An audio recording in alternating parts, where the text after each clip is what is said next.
ผู้ใดแน่ที่เคยกินอาหารแบบนี้อย่าสิว่ากันเด้อทุกคนแต่ละท้องถิ่น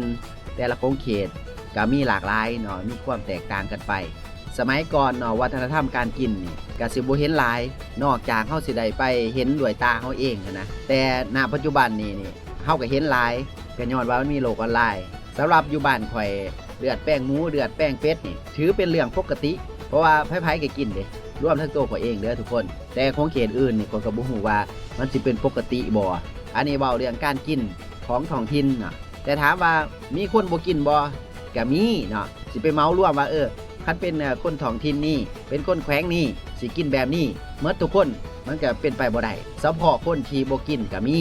ดังนั้นก็เลยนำเอาบรรยากาศภาพแห่งความสุขของการกินให้ทุกคนได้เบิ่งความมักมันก็ขึ้นอยู่กับบุคคลเด้เนาะมักไผมักมันเด้ออย่าสิว่ากันแต่ผู้ใดมักแบบนี้คอมเมนต์มาแลกเปลี่ยนกันได้เด้อทุกคน